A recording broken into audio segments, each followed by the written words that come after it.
আপনারা চাইলেও কেউ কোনোদিন ওসমান হাদি হইতে পারবেন না।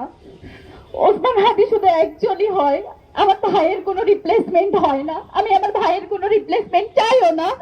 আমার ভাইকে আমি শুধু ফেরত চাই এবং আমার ভাইকে আমি ফেরত আনবো।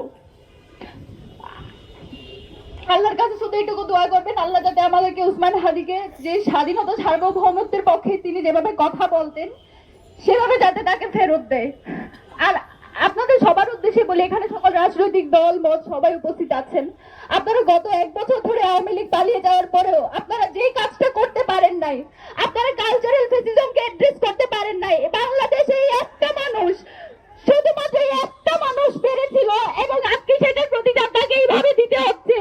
আপনারা যত সুশীলতা করছেন সেটার প্রতিদান আমার ভাইকে দিতে হচ্ছে।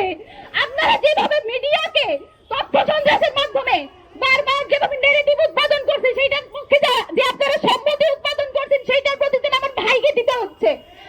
আমরা কিচ্ছু বলে যাচ্ছি না।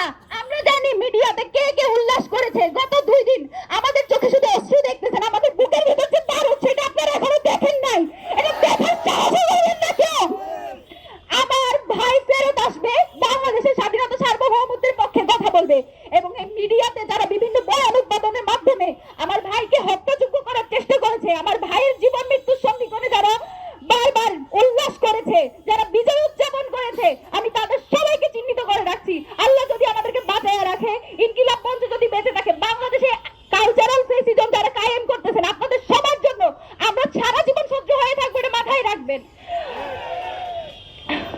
আমি আপনাদের কাছে এটাই দোয়া করব, আপনারা যে যেখানে আছেন, আমরা আওয়ামী লীগের প্রশ্নে সবসময় সবাই এক থাকি।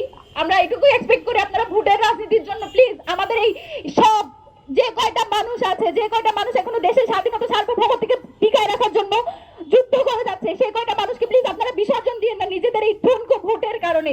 বাংলাদেশের স্বার্থ আপনাদের এই ভোটের চেয়ে অনেক বেশি। আপনাদের নিজস্ব যে ব্যবসা বাণিজ্য